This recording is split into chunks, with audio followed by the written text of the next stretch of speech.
చెప్పుకోవడానికి పోతే పట్టుకున్న అన్నాడన్న నానుడి సామెత జగిత్యాల జిల్లాలో నిజమైంది. భార్యాభర్తల మధ్య జరిగిన చిన్న సమస్యపై పోలీస్ స్టేషన్కు వెళ్లిన బాధితుడి చెంప పగలగొట్టిన ఎస్ఐపై బీఆర్కే న్యూస్ కథనాన్ని ప్రసారం చేసింది. బీఆర్కే న్యూస్ కథనాలపై స్పందించిన పోలీస్ అధికారులు విచారణ జరిపి మహిళా ఎస్ఐని సస్పెండ్ చేస్తూ ఉత్తర్వులు జారీ చేశారు. కోరుట్ల పోలీస్ స్టేషన్లో ఎస్ఐ శ్వేతను సస్పెండ్ చేస్తూ మల్టీ జోన్ ఐజీ చంద్రశేఖర్ ఉత్తర్వులు జారీ చేశారు.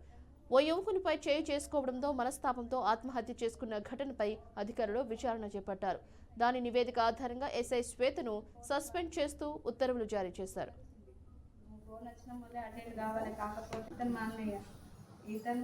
అతను పర్సనల్ గా వాళ్ళ హస్బెండ్ వైఫ్ గా ఏదో గొడవ కారణంగా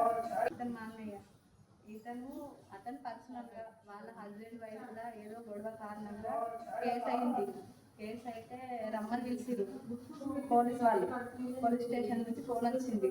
నువ్వు ఫోన్ వచ్చిన వల్లే అటెండ్ కావాలి, కాకపోతే నువ్వు జీప్లో తీసుకెళ్తాం అట్లా ఇట్లా సరికి మా అన్నయ్య భయపడ్డాడు. భయపడి మా అమ్మని తీసుకొని వెళ్ళినాక మరి వాళ్ళని పిలిపించారు. వాళ్ళ భార్య భర్తలను పిలిపించి కౌన్సిలింగ్ ఇవ్వాలి, ఇంకేదైనా వేయాలి. కానీ అతన్ని కొట్టి చేయి వేసుకున్నది.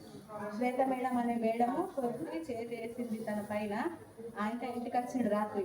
ఇంటికి వచ్చి నన్ను గిట్ల కొట్టుడు అయిపోయాయి, నన్ను గిట్ల అయిపోయాయని అదే బాగా మనసులో పెట్టుకున్నాడు. ప్రొద్దున లేచిండు. మేము ఎవరు లేము ఇంట్లో.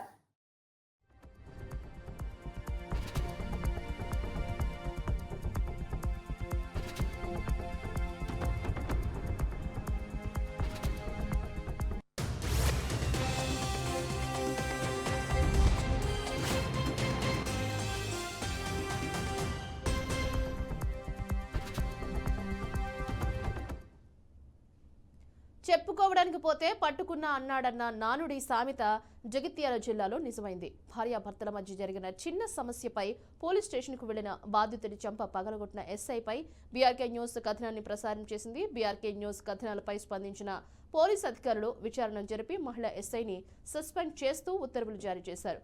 కోరుట్ల పోలీస్ స్టేషన్లో ఎస్ఐ శ్వేతను సస్పెండ్ చేస్తూ మల్టీ జోన్ ఐజీ చంద్రశేఖర్ ఉత్తర్వులు జారీ చేశారు. ఓ యువకునిపై చేయి చేసుకోవడంతో మనస్తాపంతో ఆత్మహత్య చేసుకున్న ఘటనపై అధికారులు విచారణ చేపట్టారు. దాని నివేదిక ఆధారంగా ఎస్ఐ శ్వేతను సస్పెండ్ చేస్తూ ఉత్తర్వులు జారీ చేశారు.